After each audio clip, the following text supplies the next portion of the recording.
The opinions expressed on the following sponsored program are strictly those of the host, guests, and callers, and not necessarily those of this station, its staff, management, or sponsors. Welcome to the wonderful world of wellness with Dr. Andy MENCIA.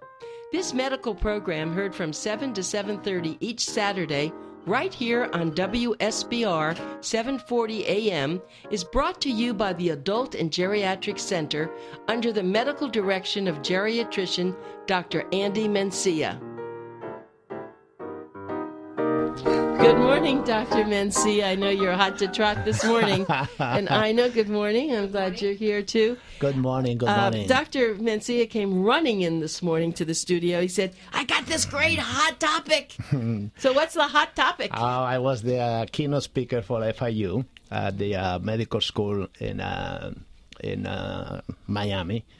And the medical department is building up this department of microbiology, and under the direction of Dr. Mattia, and she is going to be in charge of have the diseases of the tropic better organized and better controlled.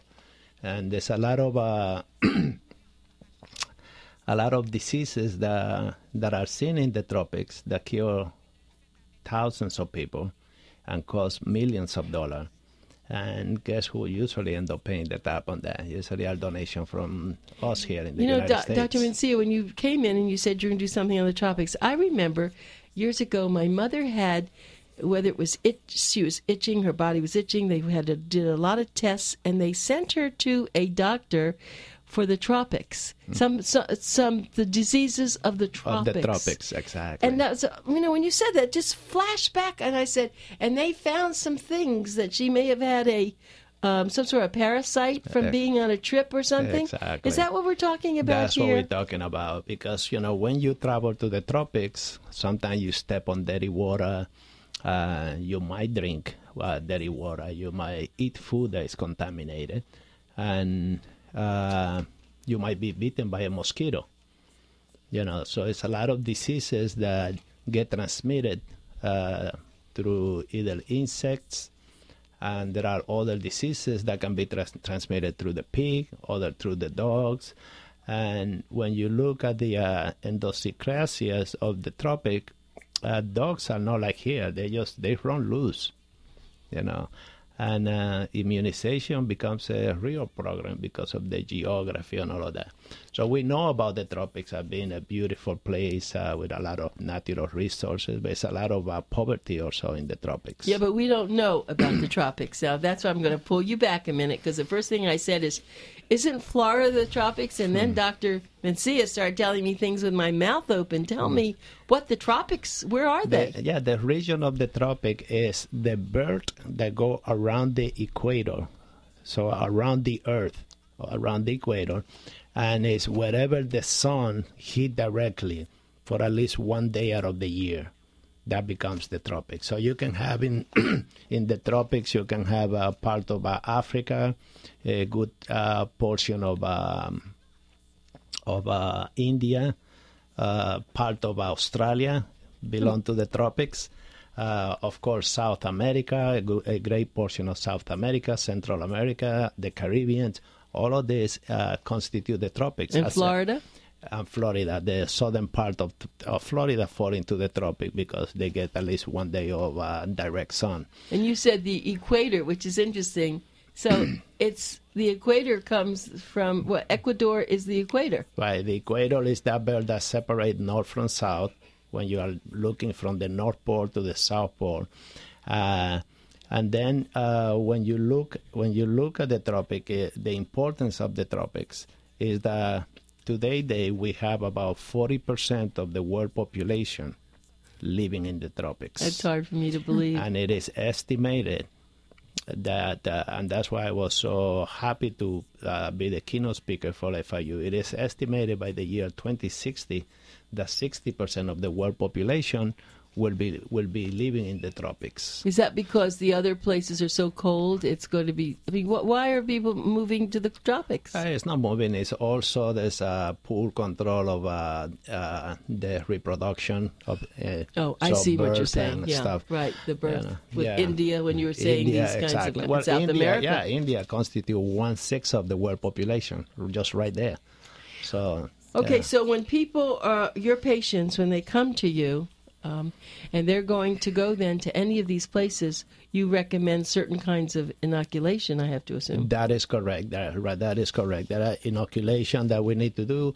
And the idea is basically when we look from the holistic point of view, because when we look from the medical point of view, it's like, take this, take that, and sometimes the cure is worse than the disease that you might get. And a good example is when you look at DDT to eradicate mosquito. Yeah. When we started using DDT after World War II, we produced a lot of damage in the ecosystem. And not only that, they start diluting DDT in China. And then in China, you have mosquitoes they develop resistance now to DDT. So DDT won't even touch them. So what are they using now? They have to invent something else? Well, yeah, if it's like for any of those diseases that are transmitted through the mosquito, then they need to treat the water and come with other system that is not as harmful to the ecosystem. Because some of the products they have used in the past have produced damage to human. Have produced damage to animal and the ecosystem. So, ideally is the harmony is to bring controlling any disease that is spreading through the tropics without producing harm to the ecosystem. And, when you look at the ecosystem, it's very biodiverse. You have in Puerto Rico, you have El Yunque National Park, that is well known. It's a beautiful forest and a beautiful park in one of the islands here in the Caribbean. And then on the other side, you have the Costa Rican and the Nicaraguan rainforest. It's gorgeous. It's a place to be seen, but it's very natural. So it's a lot of ticks and things like that you can come across if you don't go prepared. I was just going to say that everything's growing there, bad and good, right? Exactly. And, it's just nature keeping balance. It's how, we have a lot of bacteria in our guts, but if you try to eradicate all of those bacteria, you end up getting sick because we need the balance of bacteria and human to coexist. And one of when you look at the Caribbean, one of the problem one of the obstacles, we should say, in the Caribbean, it's not a problem because I love languages. One of the obstacles for anyone trying to understand the diseases of the Caribbean as part of the tropics is that there are 6 different languages spoken in the Caribbean. So you go to one place, they speak Spanish. Another place, they speak French. Or other places, they speak English. Other ones speak Dutch. So if you don't speak German, you won't be understood. Others speak Haitian Creole. And others speak Papiamento. Papiamento is a combination of Portuguese and Spanish. Creole is spoken in Aruba, Curacao, and those islands. The problem, Dr. Mencia, is if you get sick and you're in one of those islands and you don't speak the language, are they always going to have English-speaking doctors? Hopefully they will. Well, yeah, exactly. And in a lot of the islands, in the educational system, they are very much like the European. In Europe, you have to take at least, 1 or 2 languages when you go through school. So people that do make it to at least university level, they speak at least either, English or French beside their native language. Well, my question now is, so if people are planning trips in the tropics, now we have a whole new subject here, are there certain foods which they should not eat when they're there? Exactly. If you look at the cultural the culture of the people living in the tropics, the natives in the tropics. It's very interesting because we have electricity here 24/7. In some of the islands, they have to rationalize the electrical distribution. So electricity in one zone, let's say Boca will get 2 hours of electricity in the morning, Broward County will get 2 hours in late morning, and so on, and then they give you 2 hours. So if you have a refrigerator, it's worthless because you only have 2 hours of electricity that you can use to take a shower, dry your hair, or whatever you're going to do in those 2 hours, and then the electricity will go off. There are some areas that are more fortunate that will get, more hours of electricity, but still loss of electricity is a burden. And then what we understand as preservative of food and things like that, it's really a common problem in some of the islands in the tropics. And having said that, when you go out to eat, if you eat in a restaurant, you want to make sure that you are eating fresh meat and fresh vegetable, and then you want to make sure that those vegetables are very well cleaned. So, you are responsible to inspect the vegetable, and if you see that there's dirt and stuff like that in those vegetables, don't even touch them, because, that can transmit some of the diseases, and we'll go through some of the diseases that are commonly seen in the tropics. Also, you want to make sure that, if there is any vaccination when you come and you tell me you're going to Brazil, you need different vaccination as if you are going to Dominican Republic or Haiti or Russia. Or Russia. I mean, I'm just sitting here, and I remember when I had to go to Russia, they did have a lot of kinds of vaccinations. I don't even remember what they were. Right. But, and you're talking about the food in the tropics, but I remember the food in Russia, Ina.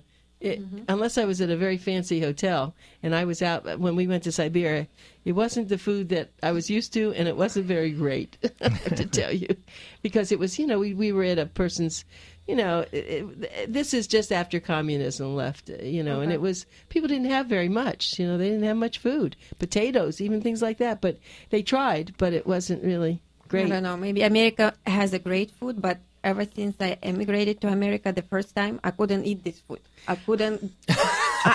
I'm serious. Why? Yeah. Because it was so different? It tastes so weird. Different to me. Yeah. Like milk.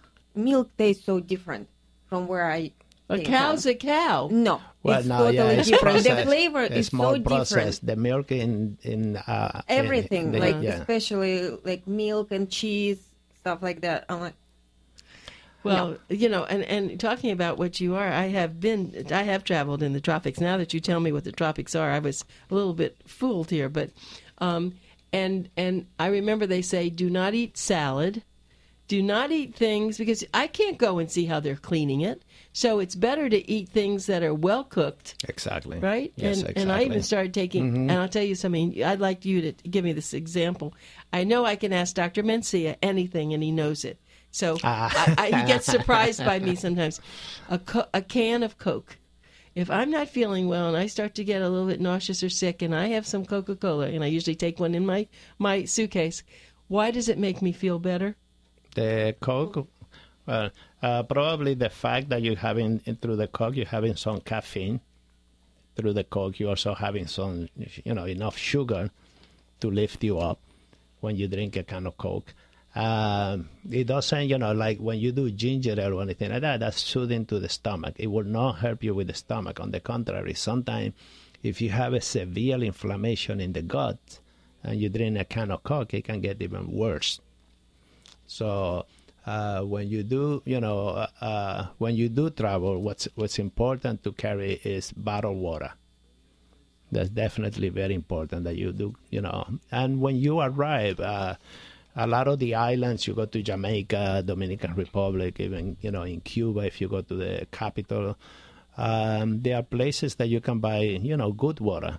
And, basically what I do is when I arrive to one of those islands or Central America, I go to the supermarket and I buy a box of water and put it in my room. And then that way Brush your teeth with the water and everything, right? Exactly. I know. That way you are sure that you have clean water and you won't have any disease or anything like that. So the tropics, you're really opened up a whole new can of worms here, in a sense. Oh, the pardon the hookworm. expression, the hookworm. What are the kinds of things that can happen? That can happen. You know, one of the things is, when you look at the diseases of the tropics, and that's, I applaud FIU for what they're doing. When you look at the diseases of the tropic, collectively, the diseases of the tropic are more or exceed what we recognize today in today's world as HIV/AIDS, more than tuberculosis, more than malaria.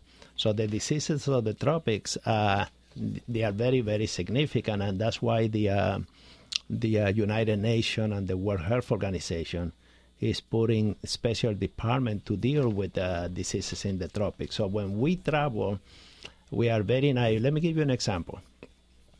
If you travel to one of the islands, and you're going to live there for 3 months, when you first arrive and you get bitten by a mosquito, you're going to have a huge spot because of that mosquito bite, because now your immune system have not recognized the venom from that mosquito bite the first time. But guess what? After 2 or 3 weeks of living in the area, the mosquito will bite you, but you don't get a big rash anymore because now your immune system is able to recognize the mosquito. So now you are learning to coexist in the area. So when we travel from here to the tropics, it is important that you come in and you get checked and you understand what precaution you need to take, what vaccination you need, and what have you, what antibiotic you need to carry with you in case you get sick. So, for example, one of the common infections that we see in the tropics is the hookworm infection. And a hookworm infection is a worm that goes into the guts, and it hooks to your gut, and it feeds itself from all the nutrients that you are eating. And it feeds itself from your blood. I'm getting scared here. So how am I going to get that hookworm out? Is the major through antibiotic is the major cause of anemia in children in the tropics, and it's also the major cause of adversity of pregnancy, of the outcome of pregnancy in young women through the hookworm. So have you ever seen a hookworm? Yes, of course. What does it look like? It's like a worm. It's like a worm, and the mouth is twisted a little bit to the side. Then its name, shivering over there. So hence its name. But what's important is again that we are eating clean food and drinking clean water, so that we can prevent these diseases. And everybody, go buy lots of cookies. Come to my office. Make an appointment. That's what I want to do. 954. No, I'm not letting you do that. Okay, I just want to tell you, we are so fortunate. We have the flu shot. Yeah. Oh, that's what we want to talk about. That's why I'm taking a moment to say that. The flu shot. I know I've met some people lately the who have snowbirds suffered. are coming. Right, but for 2 to 3 weeks they are laid up already and they're feeling miserable. And I always ask, did you have the flu shot? No. So I do have a question. Now, is it too late for them? After they get well, do they then get the flu shot? They can still get the flu shot, but they shouldn't have it while they're sick. They have to wait till they're well. No, you have to get well. But and then as get the soon flu as you shot. get well, come and get your flu shot. Okay, and I got to give the number out here. Now, Dr. Mencia is there on Saturdays. He's there, of course, Monday through Saturday, which is amazing for me that he does this. But 954-489-1345. It's called the Adult and Geriatric Medical Center. And it's 954-489-1345. They're located at 1608 East Commercial Boulevard in Fort Lauderdale. And please read his wonderful articles every month and get on their website, which is geriatrics.com. It's not that, it's not TV. Not we got to TV. change that, right? Geriatrics.com. You will really be impressed with all the radio shows that are on there. I'm very excited. They are all in there, so you can go and pick and see any them, topics, pick any of them. They're wonderful. Any topic you want. Okay, so now besides a hookworm. Hookworm, then you have also a parasite that produces a disease called Chagas disease. And Chagas disease is important because we are get reported, some 50,000 new cases every year. And what is that? What happens? What happened is that the parasite lives in the dog. So the animal, the reservoir of the parasite is in the dog. And the dog, they just walk around freely in the tropics. And then the dog get bitten by the insects, and the insect transmit that to the human. Wow. Oh, my so, gosh. You know, you don't see animal hospital in the, in the Caribbean. No, you don't. That thing does not exist. So, and it's, you know, it's very hard. How are you going to treat dogs when, you know, they don't live in a house, they just live in the street. So what happens to a person that they know they have that? They have to get treated. No, but how do they know they have a bad thing? Oh, that they have the Chaga disease? Yes. Just basically significant malaise. They get very sick. It's a devastating condition. People can get very sick. They start bleeding under the skin. How do you spell that name of the... Chagas, Chagas. Never heard of that. So now, have you ever had patients, before you did a lot of research? Diseases of the tropics. Oh, I know, that's right. But it's nothing that we see every day. Okay, so have you had patients who have come to you over the many years you've been practicing who they don't feel well, and you do testing and all, and then you find something that's a little bit rare or strange and go to the tropical disease epidemiologist? I mean, that's... Yes, we had, and I remember in Mount Sinai, New York, when I was there, we did get a patient with lymphedema of the leg, and he came from the forest of Brazil, and we did find, you know, we were able to pull out the parasite that was producing the infection and put him on the right antibiotic. At that point, I was working on the microbiology department at Mount Sinai, New York, so I was very involved with the case. And with not only we saved, you know, this person's life, but then with treatment, we were able to get rid of the lymphatic drainage complication that he had. But it was almost like the elephant man, you know, in one of the leg and the other leg being normal. And it was already growing into the scrotum and that area. So it was a very interesting, but it put an impact in me as a physician. Understanding that there are tropical diseases. So you don't get a lot of patients at the moment with diseases of the tropics, or do you? We do get patients from diseases of the tropics, and basically once we know they had traveled to the tropics and they come in and they're having, you know, diarrhea off and on, or they're having respiratory problem, because, you know, it depends on the parasite or the vector that transmitted the infection, that the disease will manifest. Sometimes the disease, if it's something that you ate, you can eat a product, and that product can go into the liver, and then the bacteria or the viral of the parasite will start reproducing in the liver. It might travel to the lung because it needs oxygen, and then the whole process, now the person is fully infected. So every disease is very difficult, and when you when you do travel through the tropics, because as people then already know our show, our main job is always prevention. You know, if you are planning to have a trip to the tropics, you know, come to the office, let us know where you want to go, and then we will let you know what is the right medication you need to take with you.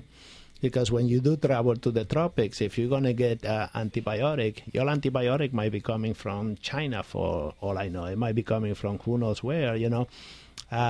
You won't get brand name antibiotic in a lot of the islands. They are very expensive, so they are, you know, it's not sold unless you go to the capital of the whatever island you are in. Especially if you are in a cruise, cruises don't have a tendency of going to the major city. They have a tendency of going to the outer skirt of the city, so you don't have access to big pharmacy with with all of the product that you need and all of the medicine that you need. Well, it's not only that. They want a doctor to prescribe something. So I think what you've just said is fantastic. If you're going to travel and you tell Dr. Mencia where you're going, I think the important thing is to go there and let him provide you with antibiotics ahead of time and tell you all the things we're talking about on the show. That's why we do this show. The phone number to call for an appointment. Don't go on a trip like this. If any kind of a trip that's a little bit different without calling Dr. Mencia, he's very smart about this. He'll sit with you and he'll help you ahead of time. The phone number is 954-489-1345. That's and you're gonna save a lot of money. Yeah. Because if you get sick in one of the islands and they put you in a hospital there, and you have to hire a private ambulance to fly you over. Or a plane to fly you home. Thousands of dollars. Thank you, Dr. Mencia. This was a great show. You opened my eyes a lot, and we appreciate it. We'll see you back here next week, and thank you, Ina, for being here with us also. And we're going to take a fast break. We'll be right back with a very interesting show. It's all going to be on Parkinson's. That's right. Dr. Mencia knows all about that, but we could just keep him here for the next 3 hours, and it'll be great. Thanks, Dr. Mencia. Thank you. Have a good one. Thanks for listening to The Wonderful World of Wellness with Dr. Andy Mencia. Be sure to tune in each Saturday morning from 7 to 7:30 right here on WSBR 740 AM.